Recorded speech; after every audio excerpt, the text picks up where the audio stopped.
Ngayon, sa mga vloggers, kung titingnan ko, masyado kayong mga judgmental eh. Thank you, Representative Mr. Dionisio. Chair. The next interpolator will be Representative Romeo Acop. You have the floor. Thank you, Mr. Chair. It's too late already in the day. My substantive or substantial questions will be asked in the next hearing. Pero meron lang po akong i-clarify. May I ask from Madam Kiambao Reyes? Your is she Honor. still around? Yes, Your Honor. Yes, thank you. A perusal of your blogs, palagi mong nilalagay sa iyong mga blogs na this post is protected by Article 3, Section 4 of the 1987 Philippine Constitution. Tapos, defend free speech and note to bullies. Would that be true? Nasinulat ko po yun. Yes. Is it true na sinulat in ko your po yun? blogs, nakita ko yung mga nakalagay sa blog mo. It's either this post is protected by Article 3, Section 4 of the 1987 Philippine Constitution at saka defend free speech and no to bullies. Your Honor. Would that be true? Your Honor, una po, wala po akong blog. So that's just my personal Facebook account. And yes, nilalagay ko po yun, yung disclaimer na yan. Kasi nga po, medyo sensitive po ngayon tayo sa mga ganyang post, di ba? So I have to remind the readers also that these are just opinions, these are just reactions, it's no news, and our free speech is protected by our Constitution. Mr. Chair, simple lang po naman yung tanong ko eh. Ano po yun, Your Honor? Ang tanong ko lang naman po pwedeng sagutin ng totoo. Yes. Kasi ang tanong ko lang kung lahat sa iyong post may nilalagay ka na this post is protected by Article 3, Section 4 of the 1987 Constitution at saka defend free speech at saka no to bullies. Yes or no?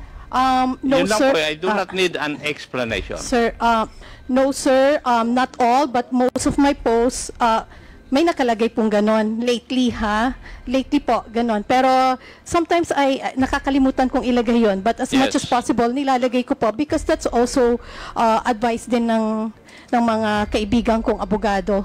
Yes. May I know what Article 3, Section 4 of the 1987 Constitution all about? It's about free speech, sir. And would you know, Madam Kiambao, that free speech is not absolute? I understand, sir. You understand? Yes, sir. Yes, Your Mabuti. Honor. Now, matanong ko po ba, no to bullies, who are you referring to? Marami po talagang bullies din sa online at Sino po marami yung po. nagbubully sa inyo? O ikaw ang nambubuli?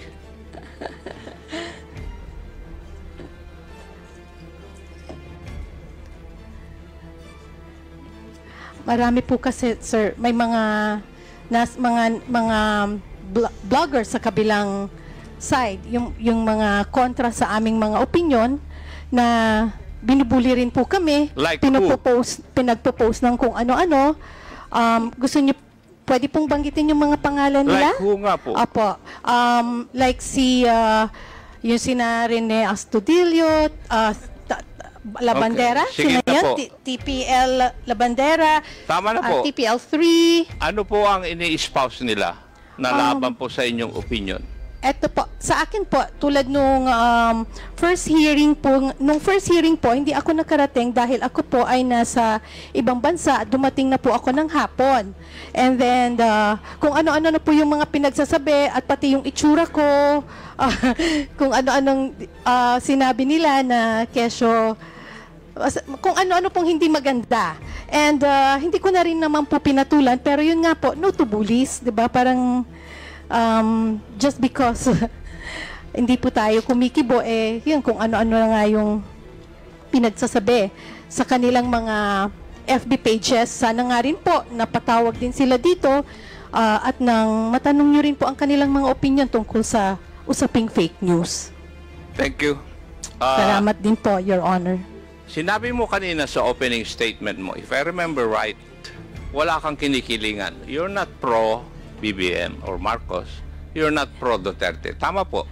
Tama po, Your Honor. I'm pro good governance. But like I said, also in my statement, I support and I respect yung pong mga pinuno at lahat ng Pilipino na sumusuporta sa aking advokasya, which is good governance nga po at free speech. Good governance. Yes Pero po. dapat po bang isali rin yung paninira ng mga individual na tao? If Ano you are po pro-governance, Ano po yung tanong po doon, Your Honor? dapat po ba ilalagay sa inyong mga post yung paninira? Hindi ko po masyadong makuha po yung maintindihan po yung tanong. Baka mali po ang maisigot ko. Hindi po ba question na po kayo kanina ni Honorable Abante? Nag-apologize nga po kayo eh. 3 beses. At paiyak-iyak pa po kayo.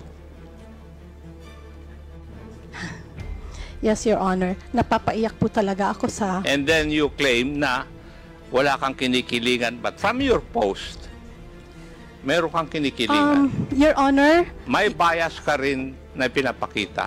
Kasi nandito sa akin ang listahan ng mga post mo, yo. sige po. Your Honor, just let me know kung pwede na po ako magsalita. Pwede na po, Your Honor. Yes, you have Sumagot. the floor. Okay, maraming salamat po. Sabi ko po, ako ay pro good governance. Hindi po ako pro Marcos or anti Marcos or anti or any politician. Ang sabi ko po, I'm a pro good governance. And I also said in my statement that I also have my biases. 'Di ba? Sinabi ko po 'yon. Pero hindi po ako tumitira ng below the belt. I did not say na wala akong bias or wala akong kinikilingan. Obviously, tulad ng sabi ko, sinusuportahan ko ang mga pinuno, ang mga Pilipino na nagtataguyod ng good governance at free speech. So yes, may bias po ako. Kung sino po yung tingin ko na pinuno na nagtataguyod nito, yun po yung medyo bias po ako doon. Pasensya na po. Thank you. Maraming salamat din po, Your Honor. Yeah. In one of your blogs, kasi hindi ka yata naka-attend, di po ba? Yes, Your Pero Honor. ipinost mo na, and I would like to quote, wait, did they not say that the hearing is meant to investigate their so-called pogo vloggers, narco vloggers, and fake news purveyors? If you're not one of those, why be there and allow yourselves to get insulted and unfairly labeled, accused by some dimwits whose obvious intention is to create a chilling effect? Now that you are here, Madam Reyes, did you feel this? Again, sir? Did I feel... Dito, yung mga sinabi mo sa blog mo that if you're not any of those, why be there and allow yourselves to get insulted and unfairly labeled or accused by some dimwits whose obvious intention is to create a chilling effect? Sir, Your Honor,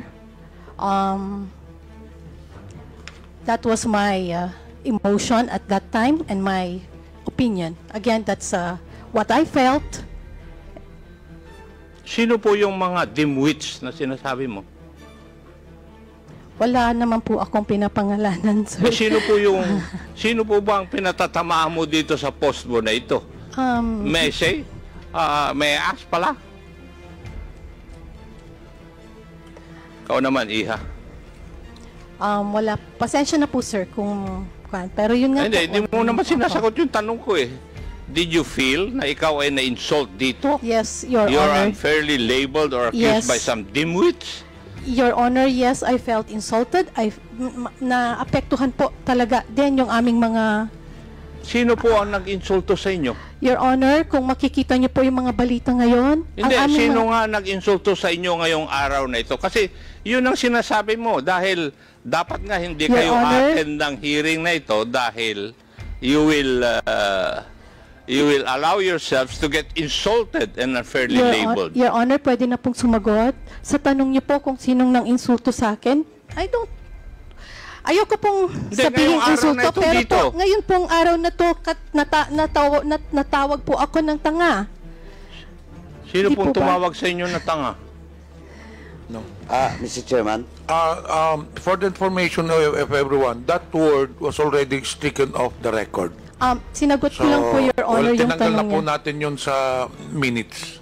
Yes, Your Honor, I understand. Sinagot ko lang po yung tanong ni Your Honor, Congressman Acop, kasi nga, tinanong niya kung sino pong nang insulto sa akin. Ayokong isiping insulto po yun, pero kasi naniniwala ako na yung mga ganyang salita ay gawa din lang ng galit niya siguro. Kaya okay lang. Ang gusto ko lang po sigurong, ang masakit lang kasi, anyway, yun lang po yung sagot ko dun sa tanong niya na Pero Yun po, sinabi tanga. mo rin na yung magtatanong sa iyo o mag-insult sa iyo isang dimwit. Di po ba? Inunahan mo na eh. Doon sa vlog mo. Di ba? Opo. Yes. It's there in your blog. It is what it is, sir, and yun nga po, that's my Ikaw ang nauna, Yeah. hindi yung kwan. Kasi inuna mo nang sinabi na kung a-attend yung mga vloggers, they will be labeled or accused by some dimwits. Your Honor, kung titignan niyo po ay yung mga bali-balita ngayon, naidikit na po yung mga pangalan namin sa mga salitang fake news blogger, fake news purveyor, narco bloggers, pogo bloggers, nakadikit na po yon. In fact, yung latest kagabi, sinabi na ikukulong na yung mga parang 11 bloggers. Kami po yon, i-detain. Sino po yung Nasa balita po, Your Honor. kanino pong balita? Marami po, pwede po nating makita mamaya, pero may mga bali-balita na po. Mga mainstream media po ang nagbalita at idinikit na po yung pangalan namin directly sa mga salitang yan. And nakakalungkot po kasi syempre, hindi naman po namin ma-explain yung mga sarili Miss namin MJ, sa lahat. Mr. can I Chairman? cut you off? Yes, Your Honor. May we know yung sinasabi mong nasa balita? Opo. Pwede mo kang pakita sa amin dito? Opo, Your Honor. Saan balita na ikukulong kayo? Hindi- Sino nagbalita? You mentioned mainstream, so that would be GMA, ABS-CBN. Yes. Pwede mong ipakita rito, Mainstream preba po. na merong nagpalabas ang mga mainstream media na ikukulong kayo? Because Wait I have lang, not Your heard Honor. of any Meron po. mainstream media saying about this supposedly na pagkulong sa inyo. Pwede mo bang ipapakita rito yung prueba, ebidensya, Meron po. proof that this mainstream media has been saying na ikukulong kayo? Yes, Your Honor. Pwede kong ipakita sa inyo mamaya kung gusto niyo po. Kasi na-screenshot ko Sinong naman mainstream po yan. media ba yung sinasabi mo? Can you just give me Radyo Mindanao Network? At saka meron pa marami pa akong nabasa kasi pino-forward nga po sa amin, sir, yung Mr. mga Chairman. ganyan. Baka hindi naman mainstream media yon. Baka Mr. this is also social media personalities. meron din, oo. I don't think No, sir, if mainstream it is a legitimate media outlet, It is, Your if it is a Honor. mainstream media, these are legit people, I don't think they will make irresponsible statements such as that.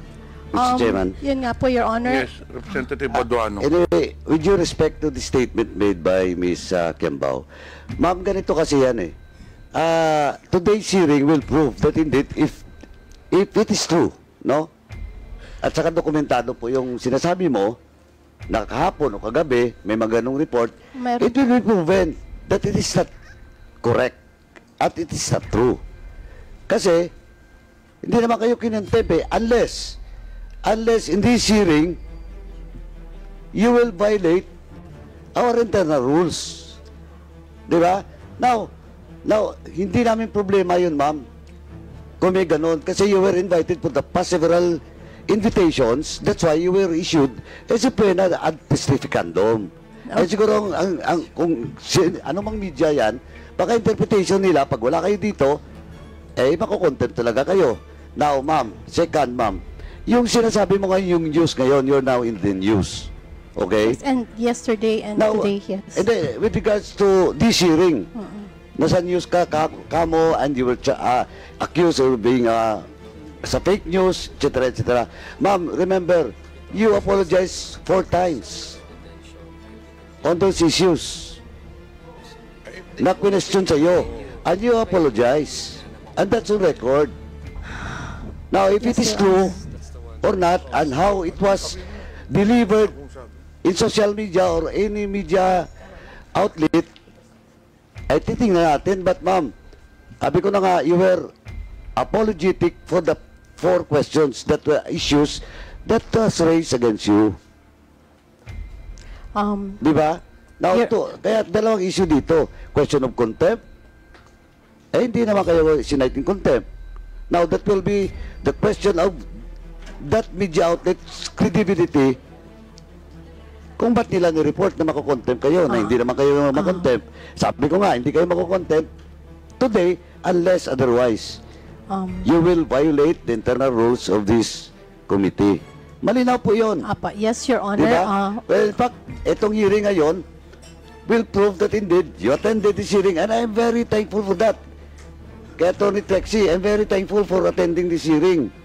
But ma'am, ang sinasabi ko lang, yung mga news kagabi na iko-contempt kayo, now, ipoprove natin na hindi kayo na-contempt. Yes, Diba? Your Honor. But question, again, question of fake news, question of you're telling something in your blogs, 4 na issue yun. Well, in fact, kinount talaga ni Chairman Abante, you apologize on those blogs that you have made. Your Diba? Honor, yes, Ganun na Your po, Honor. that's on record. Your Honor, I was just reacting po doon or responding doon po sa tanong ni Congressman Acop. Hindi ko po sinasabi at ina-assume na ganun po yung gagawin ninyo. Nirelay ko lang po sa inyo yung mga balita na kumakalat at kung paanong ang aming mga pangalan ay nasisira. Hindi po ibig sabihin na dahil sa inyo, kundi dahil dito sa mga nire-report ng mainstream or ng social media about us na nakakasira. Those are fake news. Ma'am, Di po ba? that's why, ma'am, on the other hand, because you're attending this hearing, it only proves that you were not cited in contempt. Di ba? Yes, and You are exceptionated doon sa issue na pinalabas nila last night ba yun or the other day. Pero ngayon, yung lumalabas ngayon, again, I would just like to reiterate, yung lumalabas ngayon na fake news ka or etc. whatever, it was proven dito because you apologize. Now, it's up to them how to write the news or the item or whatever in their social media account. Bala sila. But ang sinasabi ko lang po, we are basing all based on facts dito. Well, in fact, yung reklamo mo kanina na parang na-insulto ka, sabi nga ni Chairman, I was the one who moved. Diba, to strike out the unparliamentary statement made by my fellow colleague, my fellow chair sa Quadcom. Kaya gusto namin ipakita rin dito na we are fair here, ma'am. yeah, thank you, Your Honor. Thank you, Chairman. Again, sinagot ko lang po yung tanong. Hindi ko po gustong i-bring up ulit yung salitang yon sa akin, pero sinagot ko lang po ang tanong. Maraming salamat po. Representative Acop. Thank you, Mr. Chair. May I go to Madam Crisette Chu? Yes, sir. Is she still? Are you Yes, still sir. around? Yes, sir. Good afternoon. Good evening. Yes. Narinig ko po yung pagtatanong sa inyo ni Honorable Benny Abante.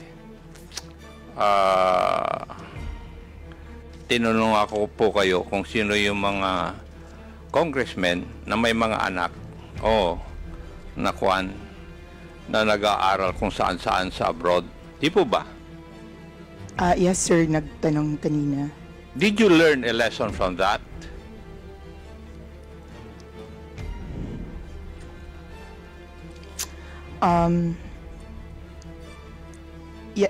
Yes, sir. That the next time I say that, I should have the courage to follow up with the actual names if I have the courage to name them. Okay. I would like to inform you, Madam Chu, Yes, na sir. hindi po ako isa sa mga congressmen na binabanggit mo. Sir, I know because that congressman is not here. I beg your pardon?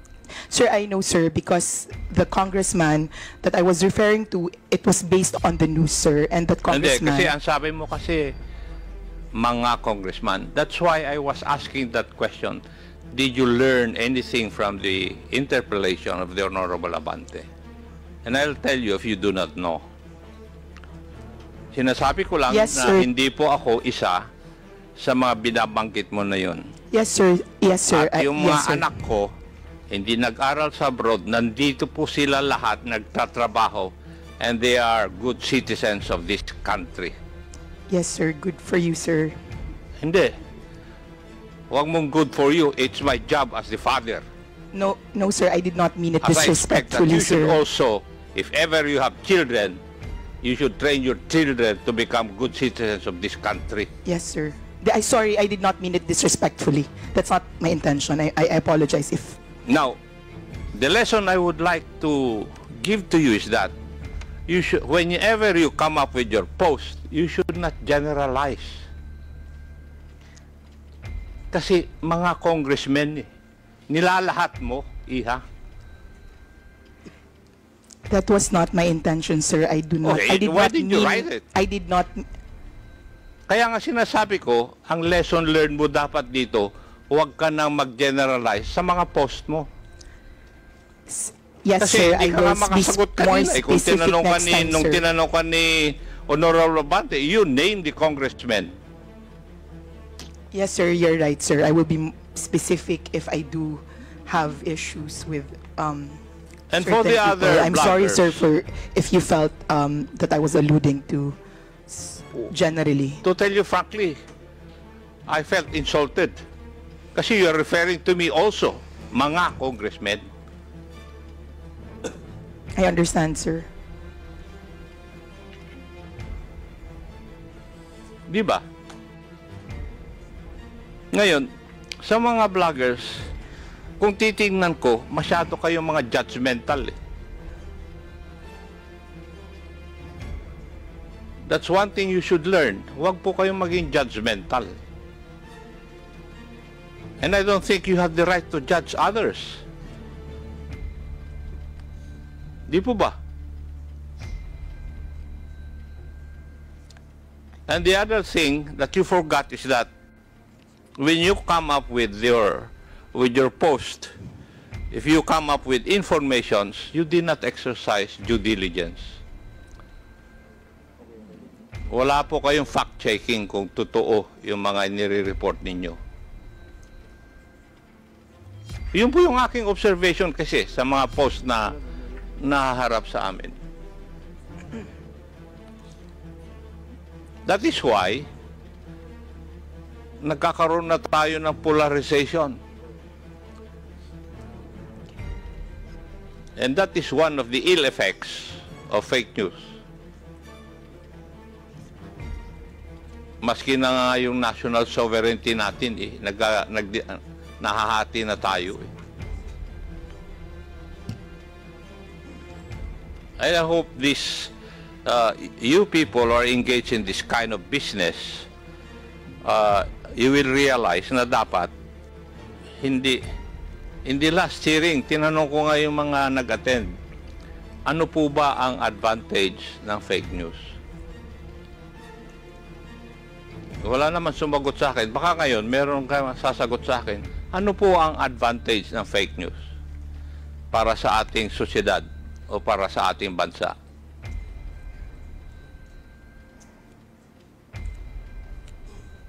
Meron po bang makakasagot sa akin nun? Sir, may I? Mr. Chair, sasagot daw?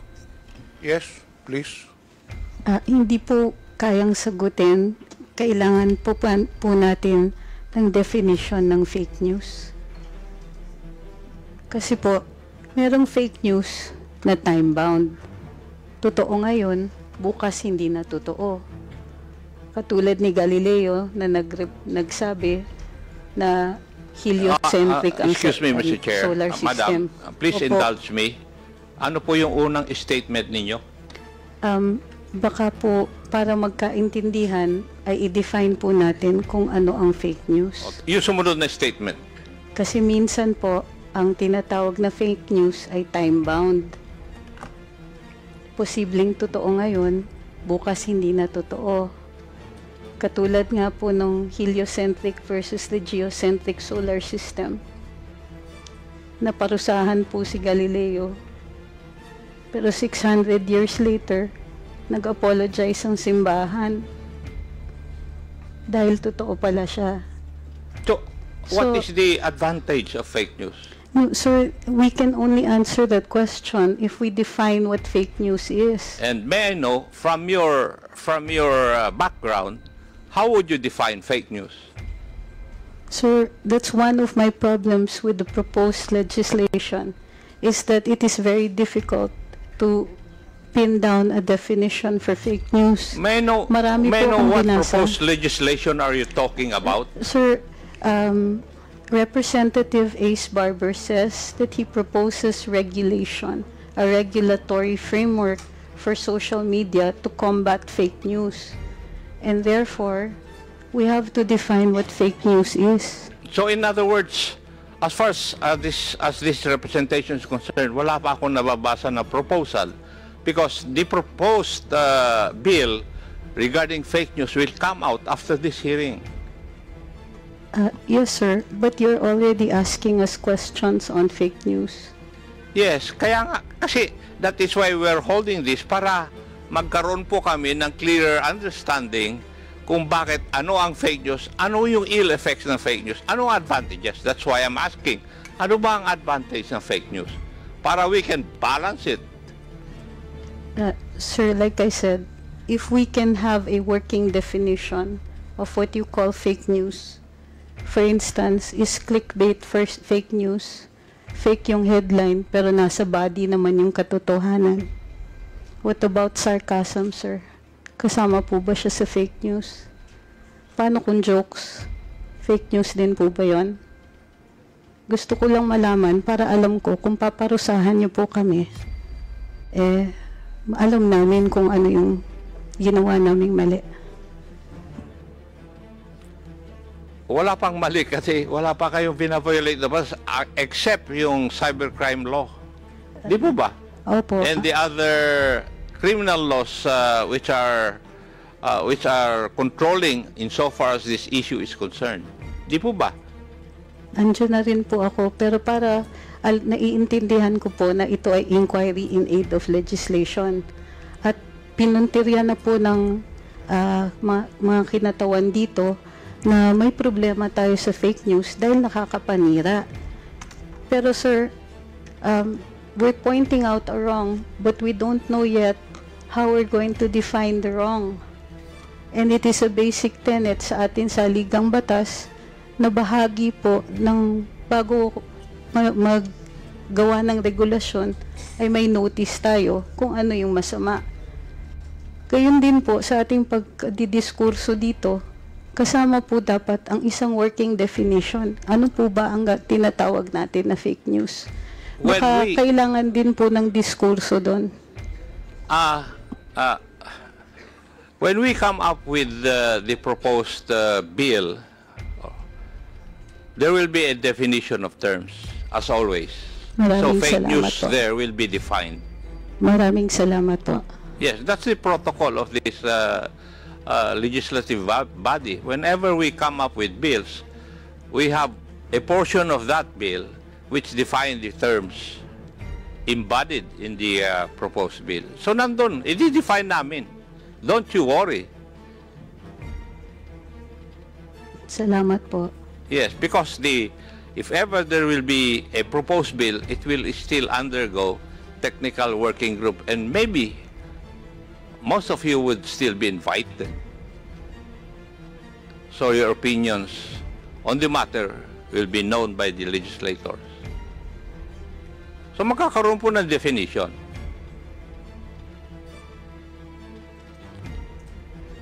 Would that allay your fears? Madam Angeles? Yes, sir. Pero sana, ano lang po, ang request lang po, naiintindihan ko po na nagagalit kayo dun sa ibang napopost ng mga kasamahan ko. Hindi po ako nagagalit, Madam Angeles. Kasi ang nagsasabi lang sa akin, yung mga anak ko, kung binabanatan po ako. Sila po ang mahilig magbasa. Ako, I'm too old already to read all those things. Naiintindihan ko po, sir. Pasensya na po kasi bahagi rin po ng pagde-develop ng ating komunikasyon at yung bagong teknolohiya na tinatawag nating social media. Pati po yung values nagde-develop din. Sana naiintindihan din po ninyo na bahagi din po ito ng kahit anong pagbabagong nangyayari. So, pero kung yung means na pagbabago ay labag po sa batas, tama po ba yun? Attorney? Sir po, pakiulit po. Kung yung pagbabago na sinasabi po ninyo, kasama sa pagbabago, ay kung labag naman po sa batas. Kasama po sa batas? Hindi, labag po sa batas. At Sir, nakakasama doon sa mga citizens ng country na ito. Tama po ba yun? Sir, maliwanag naman po pag may paglalabag sa batas na kailangan itong parusahan. Sa tingin po ninyo, sa experience po nyo, kayo po ang kasama dyan sa business na yan. Wala po bang paglalabag sa batas na nangyayari ngayon? Wala po naman din akong sinasabi na walang paglalabag. Hindi, tinatanong ko nga po kayo. Hindi ko naman sinasabi na sinabi ninyo binabato mo sa akin yung katanungan ko Kayo po ang nagpa-practice nito. Sir? Nababasa po ninyo yung mga blogs ng iba. Wala po ba, sa tingin ninyo, wala pong paglalabag sa batas? Sir, kung sa fake news, hindi, sagutin niyo po muna yung tanong ko. Sir, may mga nakikita ko, yung iba ay libel, mayroon pong iba na dahil hindi po nila naiintindihan, mayroon posibleng mga unlawful utterances. Pero covered nga po siya ng batas. Pero ang pagkaintindi ko po sa diskurso natin ngayong araw na ito ay yung posibilidad na gawan natin ng batas ang tinatawag ninyong fake news. Yes. Yes, sir. That is the purpose of this hearing also. Yes, sir. Mayroon din naman po ng paglalabag, pero dahil hindi pa po batas ang fake news, hindi siya paglalabag sa batas. Gayon pa man, naiintindihan ko, mayroong nasasaktan, mayroong nadadamage. At yun po dapat yata ang pinupuntiryan natin. Yung may masasaktan, yung may damage, at yung may mali siya.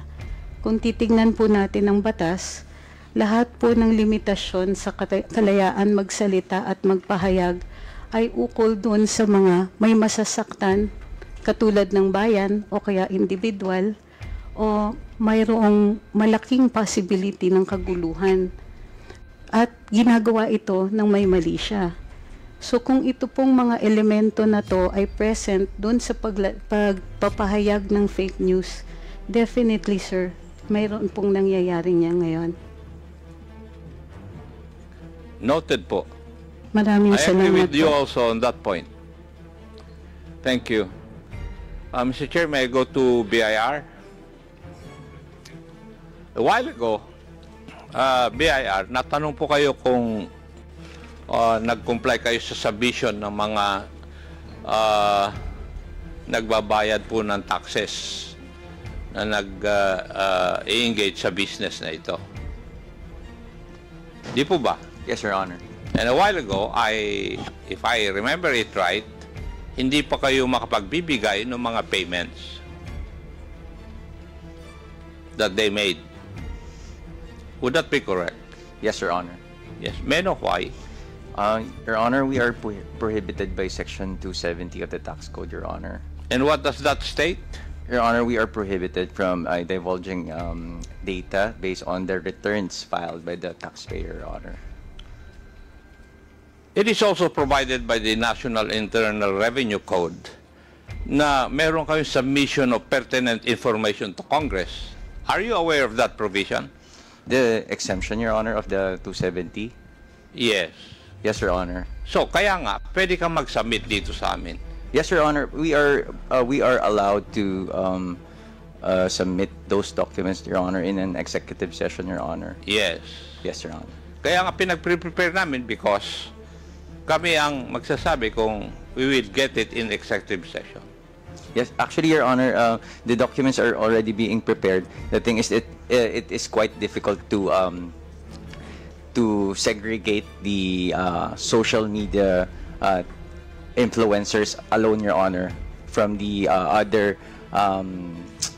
taxpayers, Your Honor, from those who are receiving compensation or income from, for example, digital market, Your Honor, from the sale in digital market.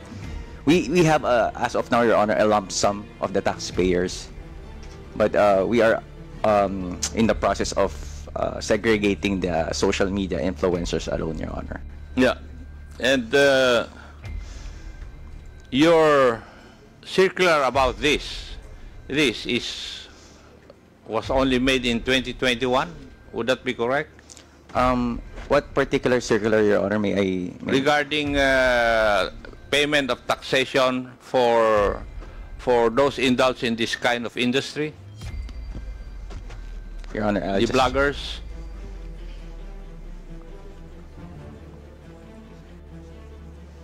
Yes, Your Honor, 2021, Your Honor. Yes, 2021.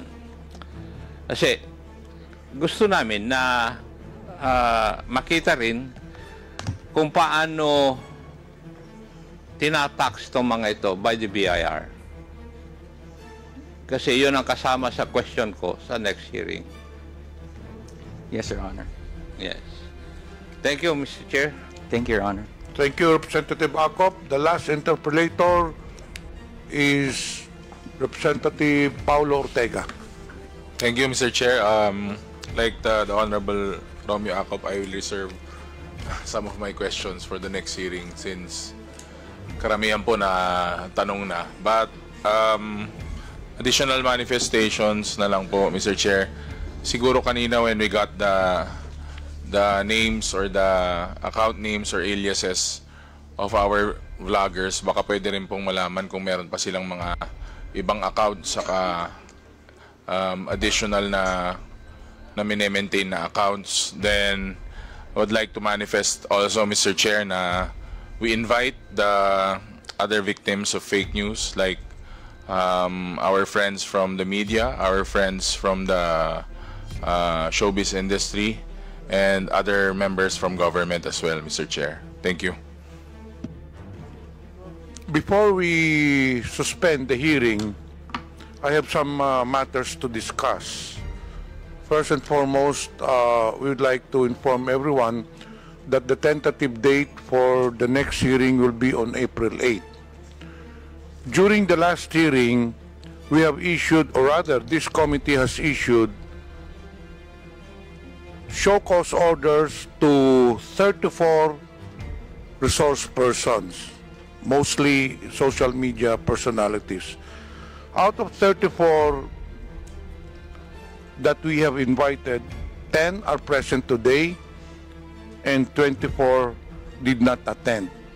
These are the following: Mr. Alex Destor, Alan Troy Rolando Sasot, Alvin Montero, Claire Eden Contreras, Claro Ganak, Cyrus Preglo, Darwin Salceda, Edwin Hamora, Elmer Hugalbot, Ernesto Abinis Jr., Attorney Glenn Chong, Jeffrey Almendra Celis, Jeffrey Cruz, Joe Smith Medina, Jonathan Morales, Julius Milanosi Maui, Kester Ramon Balibalos Tan, Lord Byron Cristobal, Lorraine Marie Badoy, Maria Florenda Espinilla, Maricar Serrano, Susan Batalla, Mary Catherine Binag, and Miss Vivian Zapata Rodriguez. So at this point, since we have already issued the cause order, this committee is now, since of your non-appearance, this committee now is compelled to issue a subpoena.